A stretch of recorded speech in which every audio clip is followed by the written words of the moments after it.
On today's episode, Liz and I dive into a great discussion about the link between positive psychology and Gottman research on marriage with Dr. Vagdevi Meunier.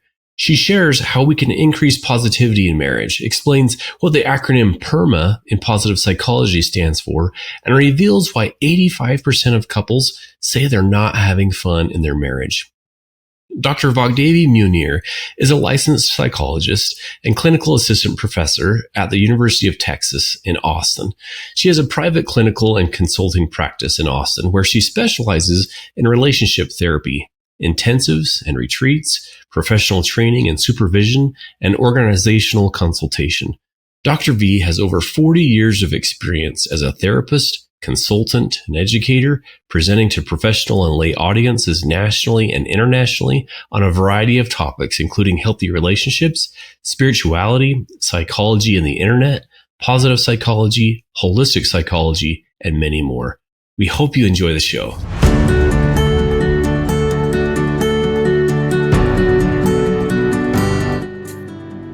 Welcome to Stronger Marriage Connection. I'm psychologist Dr. Liz Hale, along with my friend and colleague, the professor, Dr. Dave Schramm.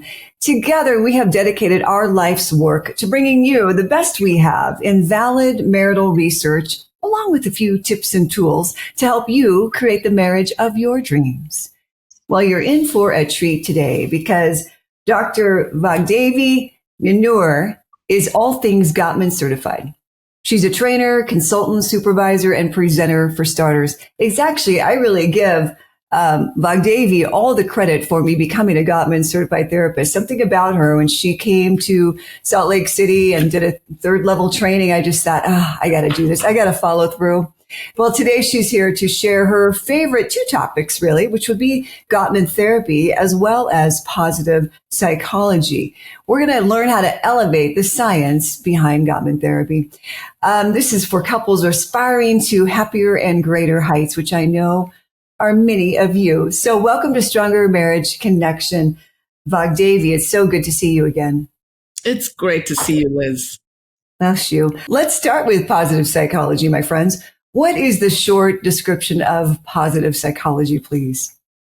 So this is from Martin Seligman himself, right? It says positive psychology focuses on the positive events and influences in life, including positive experiences like happiness, joy, inspiration, love, positive states and traits like gratitude, resilience, compassion, and positive institutions, positive environments.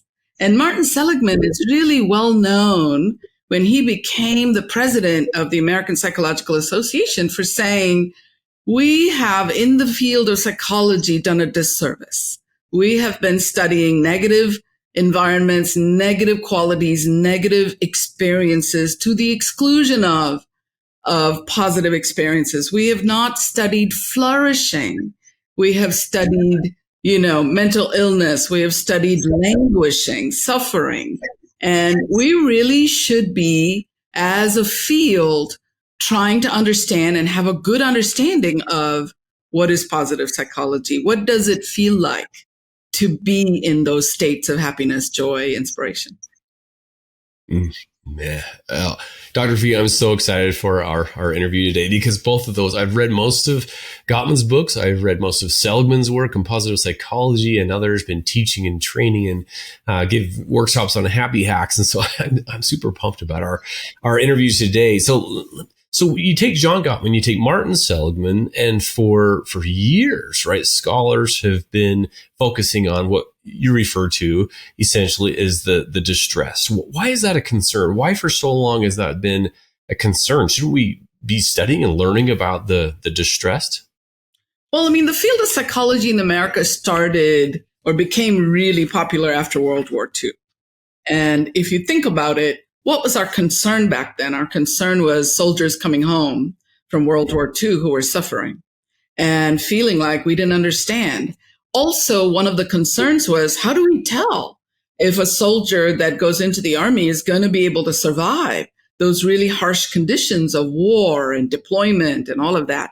So our field of psychology in the North American continent was highly influenced by how it got started, how it got popularized.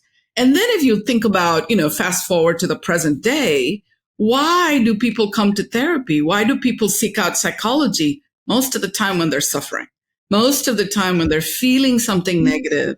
And sometimes in certain cultures, they have to be feeling pretty bad, pretty negative, pretty much at the end of their rope before they'll come in for therapy. So both researchers and therapists alike were saying, how do we understand what is going on with these people? How do we understand what to do with them? So it makes sense to me that for all these years, over 100 years, that we have been studying suffering and trying to understand that, because we wanted to be able to make really good distinctions between, there's actually a wonderful, let me see if I can find the slide on this, but there's a wonderful bunch of research that talks about how there's a midlife study in the US that was done. And I'm sorry, I don't have the date on that, but they found that 56% of the American population lives in a state of what we call flourishing.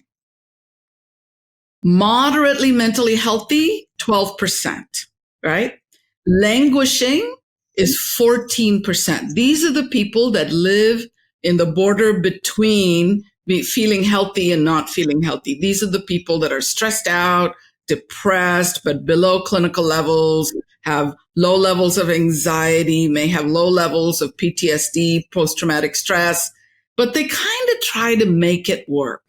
And then 17% of the US population at any one time could be qualified or eligible for a mental illness diagnosis, right? And so when you look at that, we really focused our attention on that 17%. Makes sense, because we were trying to figure out, how do we help them? How do we heal them? But we also need to understand, and this is something that Gottman figured out early in his research, unlike any other couples researchers of his time, really. He was a pioneer. What he said was, we're trying to learn how to be healthy by looking at the unhealthy. And psychology has been doing that for a long time. We look at somebody in depression and try to figure out, okay, if this person was happy, what would they be doing? What would it look like? We don't go out there and look at the people who are happy, who are flourishing, and saying, what are they doing? How are they getting there, right? And so Gottman read an article written in the 1960s by two psychology researchers who had the same complaint, that we're trying to understand the positive by looking at the negative. That we really should be understanding the positive to help people who are suffering understand, do I do more or less of something? Or do I have to learn to do something quite different in order to fall into that flourishing category? Mm-hmm. That's very interesting. So Gottman, I suppose it was in his love lab. Is that right? Dr. Yeah. V, where he discovered that there were the marriage disasters, most of us, but there was this group of marriage masters, this flourishing group, and they seemed to do things a little bit differently. Were they the good enough couples, or did they do something extraordinary? Tell us more about that. Oh, that's a great question. Liz, what he wants to say, and often says this, is what they decided were the group of master couples were couples who were not somehow ecstatic all the time, who are not having peak experiences all the time. They were people who basically liked each other, enjoyed spending time with each other, and had no intention of leaving the relationship. Now, that's a threshold most of us can achieve. Right? If we look at those fabulous couples who look like they have no problems in the world and are laughing and having great fun and everybody envies them, sometimes they're faking it, by the way. But some of the time we look at those couples and we say, oh, I could never be like, we can't be like that. We fight all the time. And what he found was that master couples fight too. They have the same issues. They have the same disagreements. They have difficulties too. Life doesn't go well for them all the time, but they figured out how to have fun together, enjoy time with each other, and really feel like it's worth it to stay in this relationship. Mm-hmm. And they do something different, right? I'm often telling my couples that the key difference between happily married couples and unhappily married couples is really one thing, and that is repair. the willingness to repair quickly. Mm-hmm. Have I understood that right? Yeah, that is one of the things. Now, what he discovered from the master couples became the basis for his book, The 7 Principles for Making Marriage Work. And so there's a few key pieces to it. One of the things that I'm really passionate about, that's why you got me on here, is the fact that these couples had very high levels of positivity.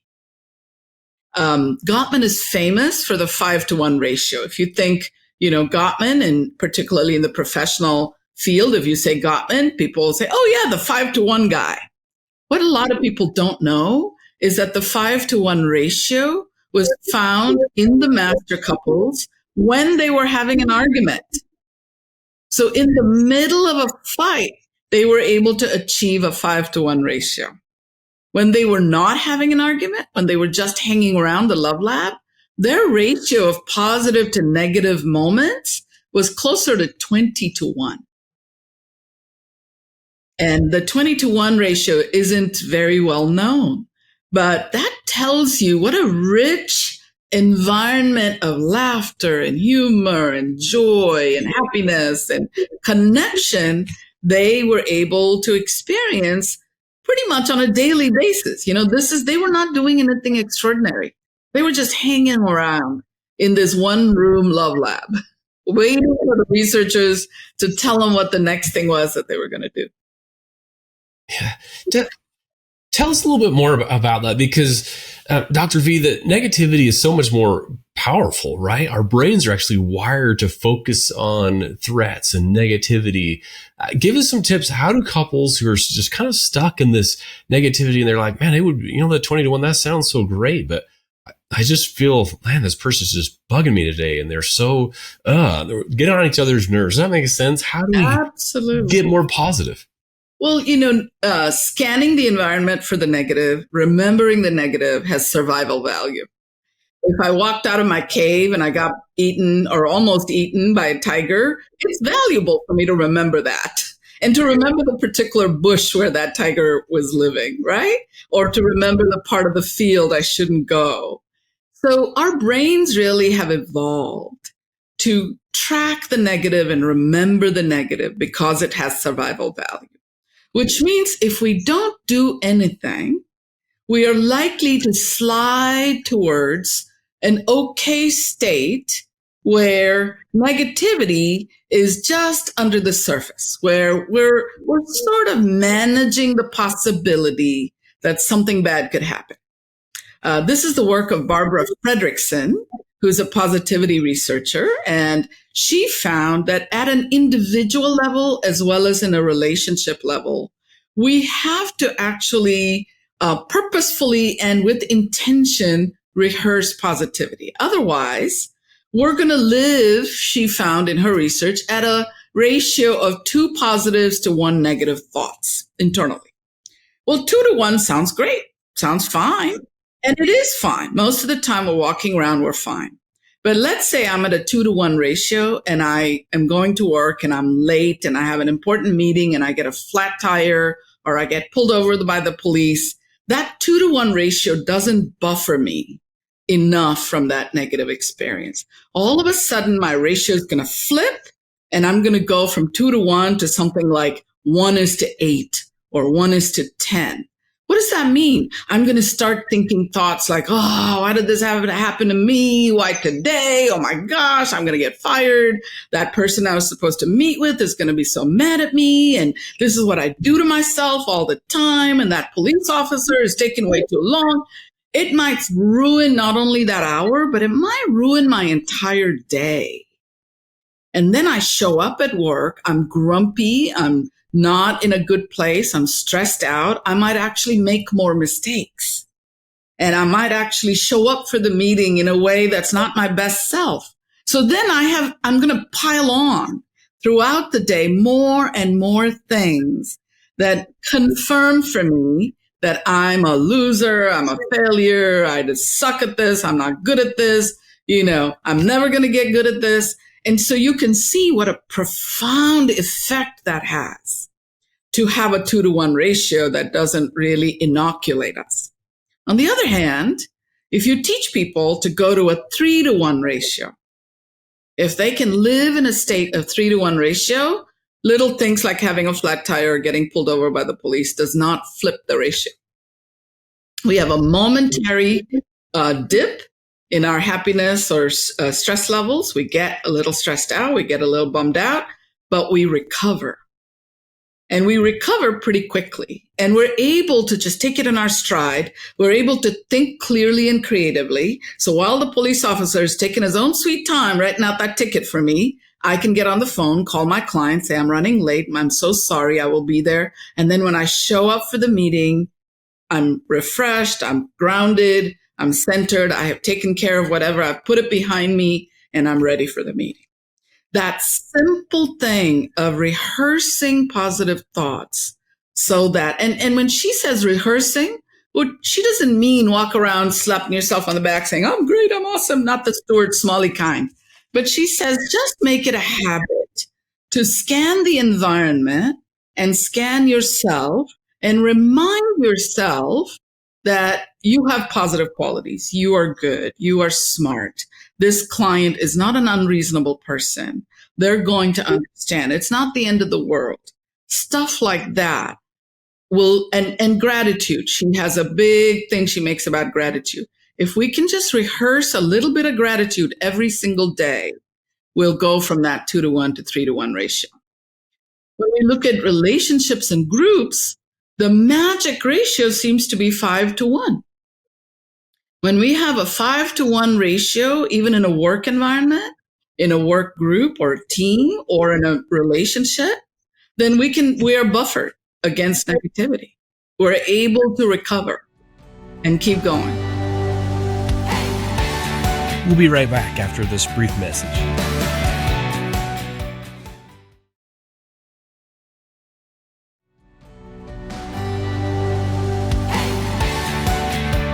And we're back.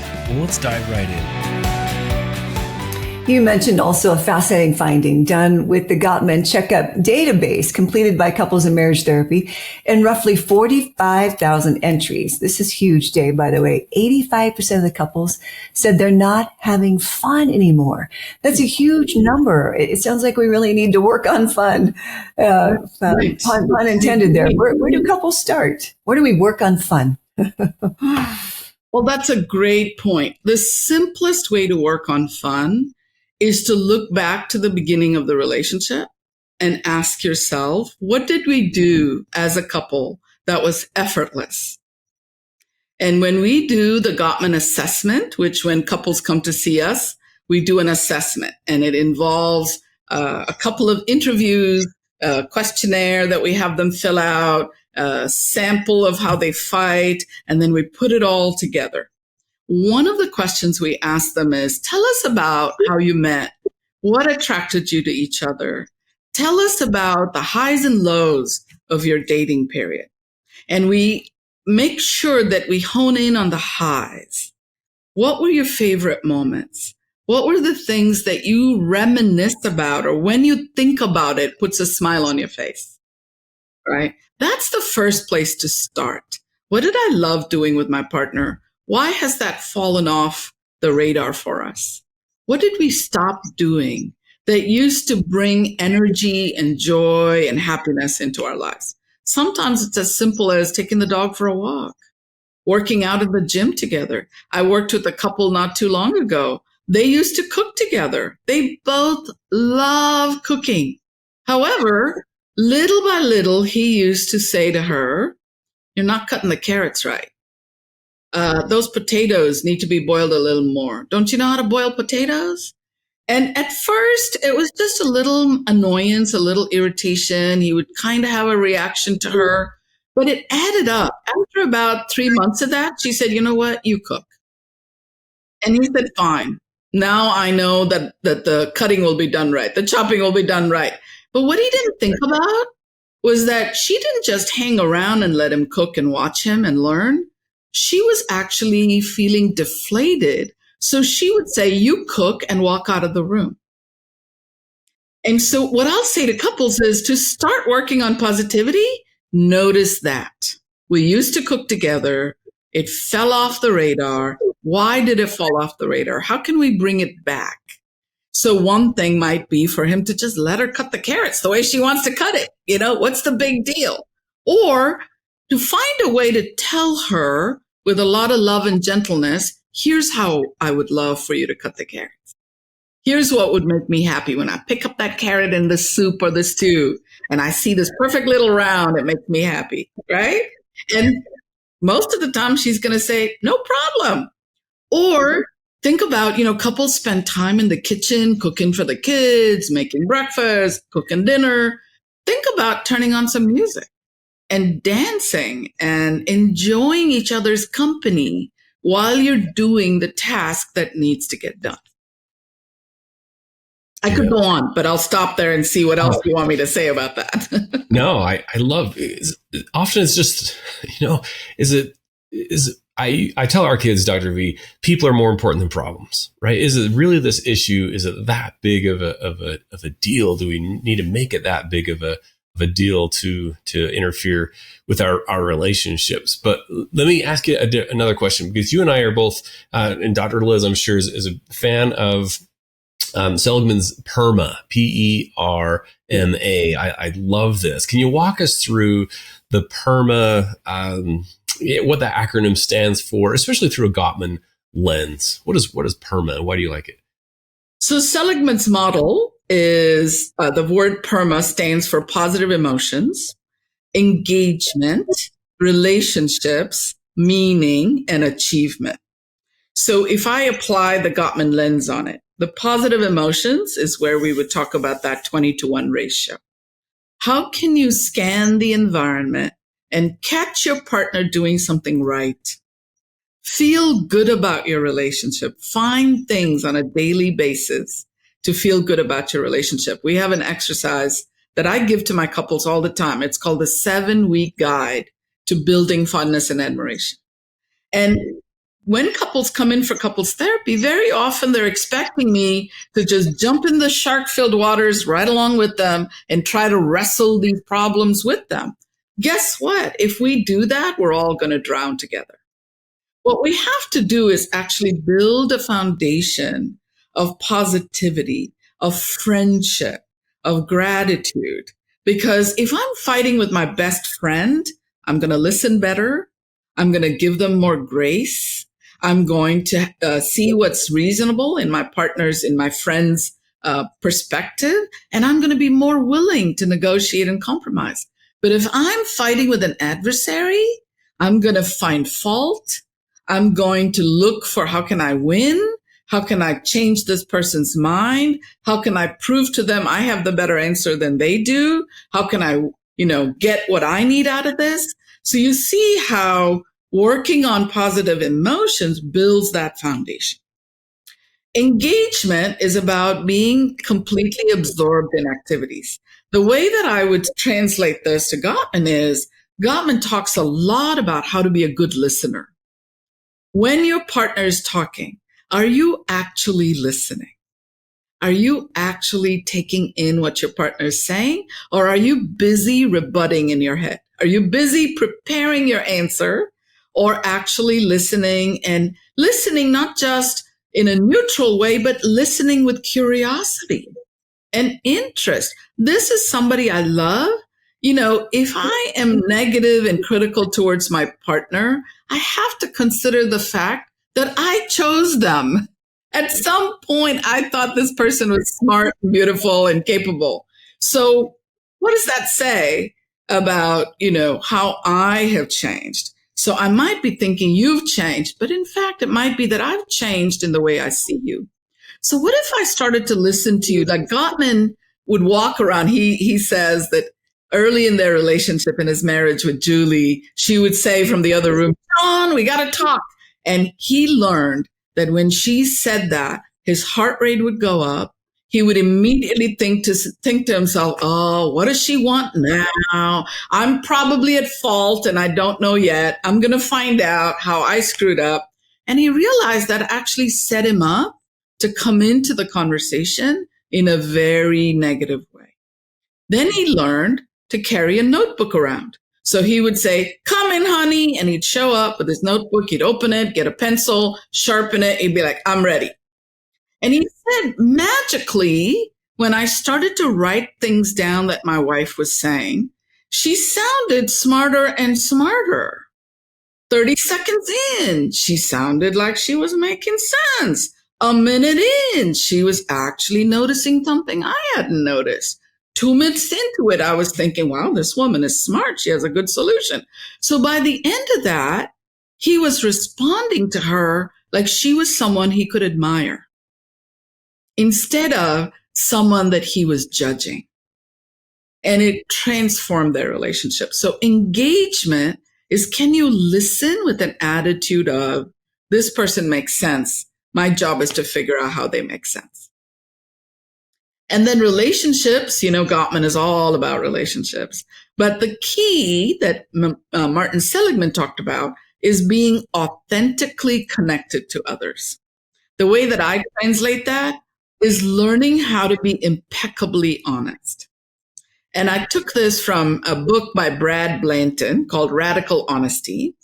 And he says, what we have to do is learn how to be honest about the facts, that we don't hide or spin the truth, that we don't try to massage the truth to make us look better, make our partners look worse, that we are neutral about the facts and we admit to what happened and how it happened. The second is being honest about the feelings. Learning how to share all the feelings. I was angry and I was frustrated and I was resentful, but you know what? Underneath that, I also felt really rejected. And I felt so deflated. I felt like you didn't like me. And when I feel like you don't like me, it is so hard for me to even engage with you. Imagine what happens in a relationship, in a conversation, when the partner says that, right? Thich Nhat Hanh, the famous Buddhist monk, said, the thing we have to teach couples is how to say to each other, darling, I'm hurting. Will you help me?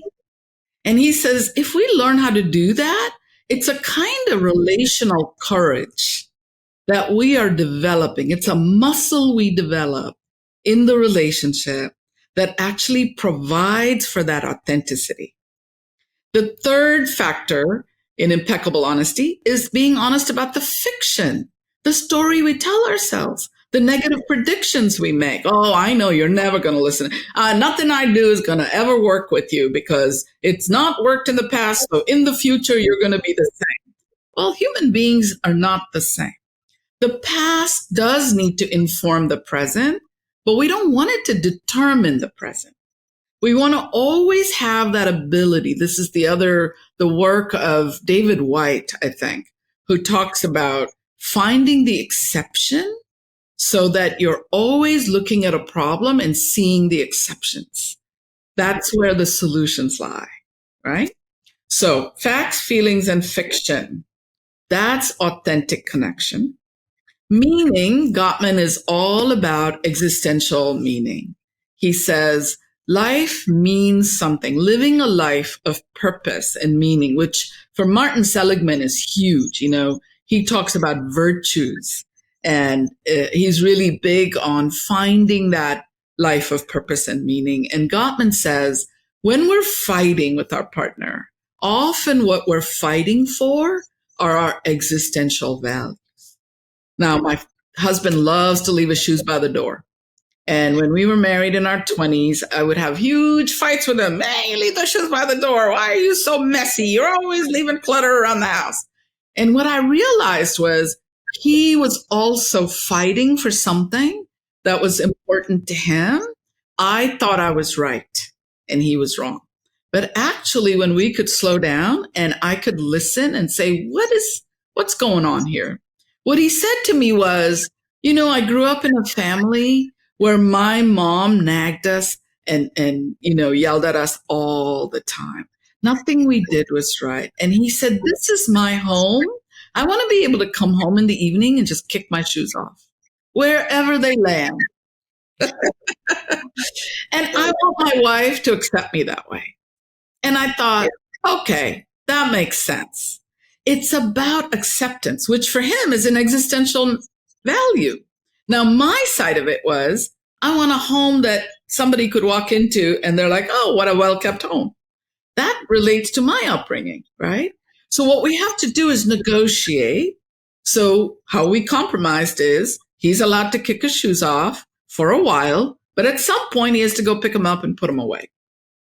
And now we're good, right? I don't have to nag him. I'm not thinking in my head, he's going to leave his shoes around. He's going to leave his dishes around. Because often when we begin to criticize our partner, it's like a chain link fence, right? Resentment is like a chain link fence. I pick one, it rattles all the other links, and I begin to add more and more and more to it. Achievement is the last one on the PERMA model, a sense of accomplishment and success. And I think in Gottman therapy or in Gottman research, that would translate to how master couples really worked hard to always have a sense of goodwill, to always feel like they can overcome, right? They called it, I'm blanking on what they called it exactly, but it was like celebrating the things that we have overcome. Being able to look at the hard times and say, wow, look at what we've been through, how much we've accomplished. And a lot of times that really helps us feel committed in a relationship. If we can have a feeling of success. You know, my husband, I remember this couple I worked with where their child almost died from Sid's death. It stopped breathing.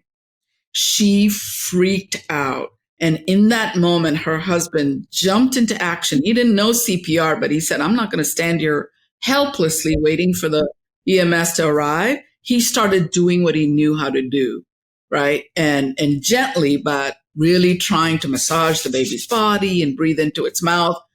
And it started breathing again. So that by the time the EMS arrived, the baby was struggling, but it was breathing again. It didn't have that long period of no oxygen. And now their son is 14 and, you know, a wonderful soccer player. And she remembers that moment to this day as, you know, the glory of overcoming that moment together made her fall in love with them, right? And we have those moments. What we do is we sometimes look for all the things that our partner didn't do right. You know, he should have taken CPR. Why didn't he take CPR? He should have been the one. You know, why didn't he call EMS right away? Why didn't he run out? Why didn't he grab the baby and take it to the hospital? All of that may be true, but in that moment, when you rewrite that story with a negative lens and you don't celebrate the achievement and the success, it changes the tone of the relationship. Yeah. Wow. Thanks for walking us through that. I've loved the PERMA models, but I have not seen it through the Gottman lens. I think that's really helpful. Thanks, Dr. V. And I should say this is my own translation. True. I am not representing Doctors John or Julie Gottman in anything I say here. This is my understanding of how I would apply the Gottman model. Yeah, for sure. We'll be right back after this brief message.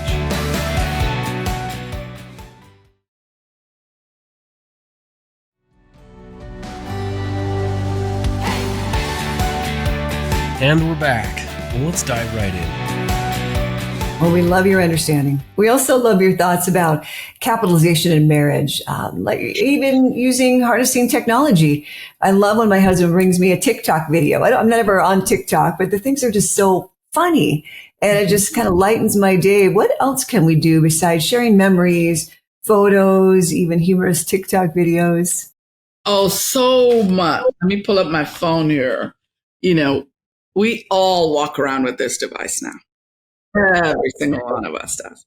I want each of you to pull up your phones right now and look at the last 3 texts that you have exchanged with somebody you love. And tell me what you see.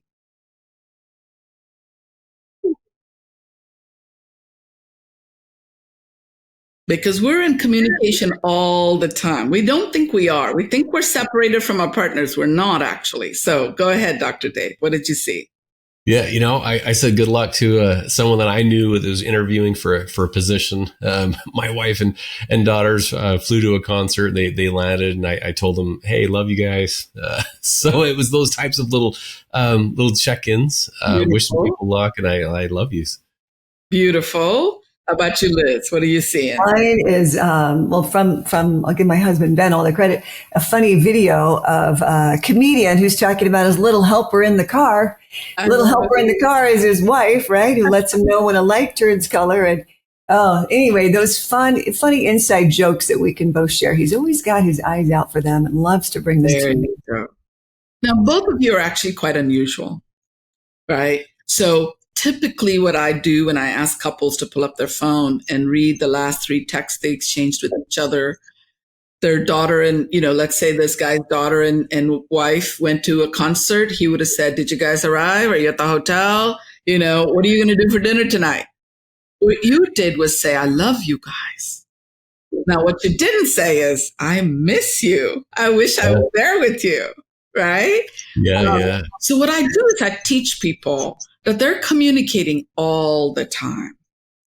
What they're not paying attention to is the quality of that communication. That's how you harness technology. It's so easy to do. Can you, like your husband, Liz, sending you a TikTok video? That's beautiful. It's a way of putting a smile on your face, right? A lot of times we are sending those kinds of videos to 1,000 strangers on Facebook and Instagram. We spend so much time communicating fun things and humorous things with people who don't matter that much. Mm-hmm. Yes. Mm-hmm. What if you decided to send that to your daughter, right? Like my daughter taught me this. She pointed out to me one day, and she's not a psychologist, by the way, but she should be one. She taught me one day, she said, "Do you realize that every time we talk, you're always worried about something I'm doing, asking me how I'm going to do better, telling me something about how I should do better?" And she said, "It doesn't make me want to talk to you very much." And I realized, yeah, I'm sending fabulous videos, funny videos to all my buddies and friends. And, "Oh, have you seen this? Have you seen?" Why am I not doing that with my daughter? She's 25. She's on the internet all the time. And so if I sent her a TikTok link, she would probably appreciate that more than me saying, "Have you eaten lately?" Yeah. Right? Yeah. Other thing I say to people is this is a pocket computer that we carry around that contains all of the memories or most of the memories, many, many things that have happened between you and your partner or you and your family. What if you were to pull up a photo from 5 years ago? And by the way, iPhones do this, maybe Android phones too. It'll send me memories. It'll say, "Oh, 10 years ago, this is where you were." What if I picked a photo and sent it to my spouse and said, "Remember this restaurant we ate at? Remember this beach we were at? I can't wait to go there with you again." So that's another way I help people harness technology. But the other sort of amazing way we can harness technology is that at one time, I've been in the world of technology since 1983. I did a master's thesis actually on computers and children's development. Back then, technology was so limited, the bandwidth was so limited that we were lucky if we could send photos to each other. Today, I can do a video call at the drop of a button. So if I'm traveling and I want to just check in with my partner, why don't I make a video call? If I'm having dinner in my hotel room, why don't I have dinner with my spouse? All I have to do is pull up my iPad, put them right there. I had this young couple in their 20s. He would basically get on a FaceTime call with her every morning. And for about 2 hours, she would just follow around with her iPad and he would watch her, getting ready for work, and they'd be chatting. And that way he got to know her in a way that was so intimate and personal, in a way that nobody else in the world would get to know her. And she remembers that with such fondness. Now, we can also overdo this stuff, right? What we want to do is we want to make sure that we're using technology for the benefit of the relationship and not necessarily to take away from personal time with somebody. Oh, goodness. Dr. Vagdevi Meunier, it's all coming back to me why I wanted to follow in your footsteps. You have example after example after example. And I love one of my favorites is actually the stress reducing conversation. Tell our viewers and listeners just a little bit about that, how they can do that at home starting tonight. Yes. So this is also based on the research of a marital researcher named Neil Jacobson, who used to bring couples into his lab and teach them all kinds of skills. And then he would have his grad students follow them for up to 2 years to see which of the skills stuck. Because his big thing was, we have to find a stable measure of change that is predictable, that is, long lasting. He says, otherwise, couples therapy is not going to be effective if we cannot show that this actually lasts for a while. So he was a big researcher on that. So he's talking to John Gottman one day, and he's basically saying, I'm so disappointed. I'm so deflated because we did this research. Let's say we had 100 couples. We followed them, and within 6 months, 50 of the 100 couples had relapsed. And we asked them, what are you using of what we taught you? And they said, nothing. We don't remember any of it. We're not using any of it. And he said, I'm so disappointed. We followed the rest of the couples, the maintainers, for another year. And within a year, another half of those people had also relapsed. So John Gottman is listening to Neil, right? Dr. Jacobson. And he says to him, what about the 25%? What happened to them? The people that maintained. And he says, well, I'm really disappointed in that too, because the maintainers, the ones who were still maintaining 2 years later, weren't doing any of the things we taught them. They were doing their own thing. John says, who cares? What were they doing? And he said they had figured out how to buffer their relationship from outside stress. And they had figured out all different ways to do that. But one of the main ways in which they had learned how to buffer their relationship from outside stress was by downloading that stress with each other and providing comfort and support to each other, becoming each other's allies against the world. And John Gottman said, that's brilliant. Because, John believes that everything he has learned, and Julie too, they both say everything we've learned came from the couples we saw. It's not stuff we made up. It's what we saw couples doing that was successful. So he said, can I use it? And Neil Jacobson said, sure, go for it. So that became the stress-reducing conversation. The stress-reducing conversation is a very simple technique where you come home, and sometime after you've come home, you don't want to, pounce on your partner as soon as they walk in the door, but you want to have a time to set aside even 10 minutes, 15 minutes, where each of you says, tell me about your day. And when your partner is talking about their day, that you practice good listening skills, how to comfort them, how to support them, how to communicate. It's us against the world, baby. I'm in your corner. I'm your ally. I'm your greatest cheerleader. I'm your greatest advocate. Now, you might say, oh, what if my partner is talking about how they got yelled at by their boss for being late? And you're thinking, yeah, doesn't surprise me. You're late all the time. What we have to learn in the stress-reducing conversation is how not to join the enemy against our partner.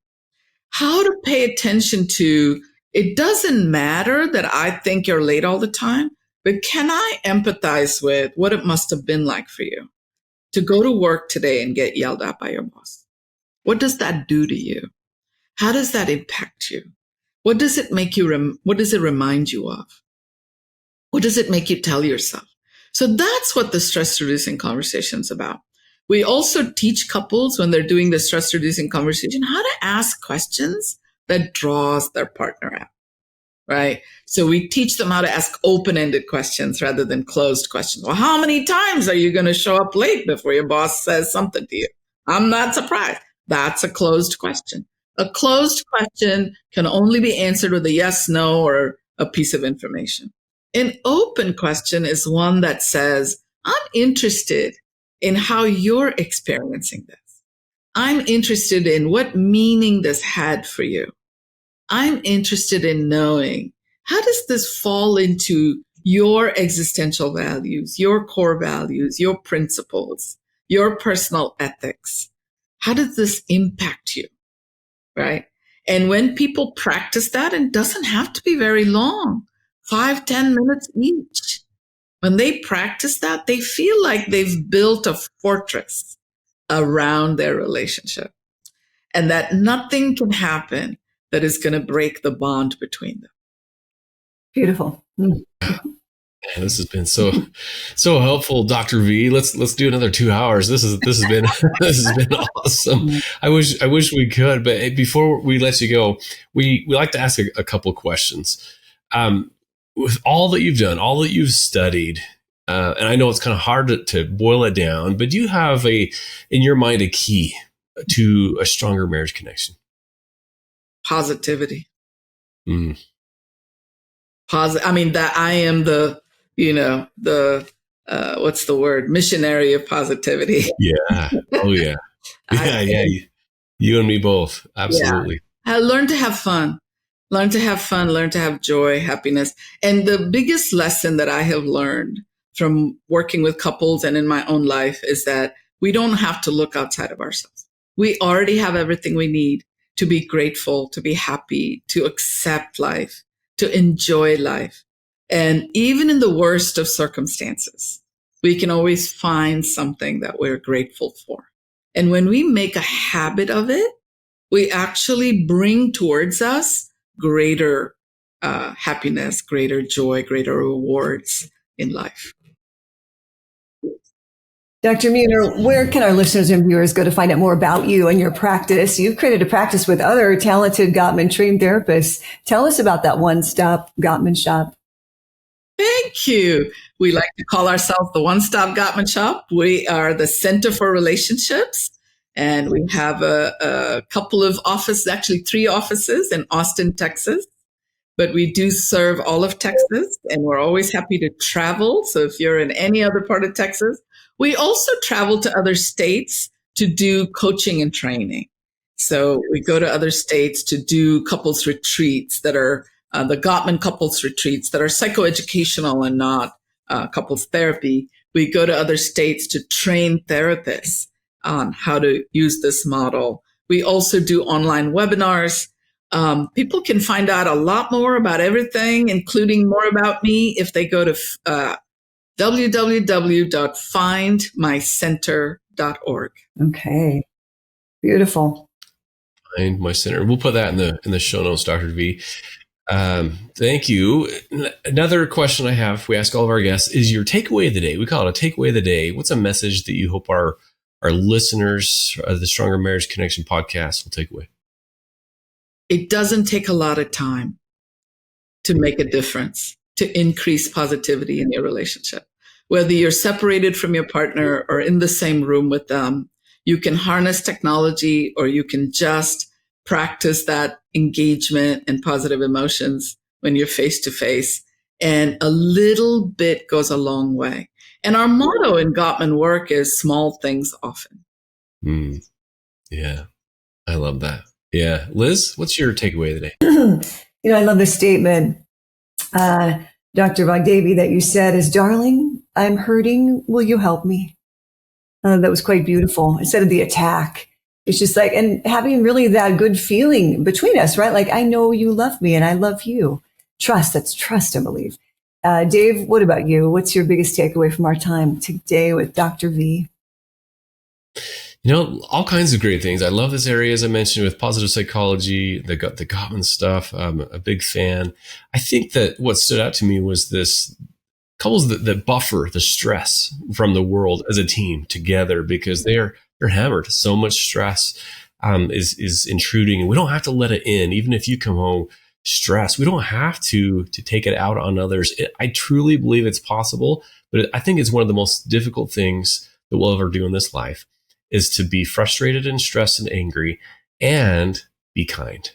I think it's possible. It's very difficult to do, but to be able to buffer those stresses, and it's a choice. We can still feel that and still choose to be kind in our relationships. So, oh, Dr. V, this has been amazing. Thank you so much for coming on and making time to join us today, the Stronger Marriage Connection podcast. It is my pleasure. Thank you both for having me, Dr. Liz, Dr. Dave. I really appreciate it. Thank you. And thanks to our listeners. And that will do it for now. We'll see you next time on the Stronger Marriage Connection podcast. It's been such a treat. And do remember, friends, it's the small things often that create a stronger marriage connection. Take care now. We'll see you. Thanks for joining us today. Hey, do us a favor and take a few minutes to subscribe to our podcast and the Utah Marriage Commission YouTube channel, where you can watch this and every episode of the show. When you hit the like button and leave a comment, your feedback helps us improve the show. And don't forget to share this episode with a friend. You can also follow and connect with us on Instagram at Stronger Marriage Life and on Facebook at Stronger Marriage. Be sure to share with us what topics you want us to explore or what you loved about today's episode. If you want even more resources to improve your relationship connection, visit our website at strongermarriage.org, where you'll find free workshops, webinars, relationship surveys, and more. Each episode of Stronger Marriage Connection is hosted and sponsored by the Utah Marriage Commission at Utah State University. And finally, a big thanks to our producers Rex Polanis and Alexis Alcott and the team at Utah State University. And you, our audience. You make this show possible. The opinions, findings, conclusions, and recommendations expressed in this podcast do not necessarily reflect the views of the Utah Marriage Commission.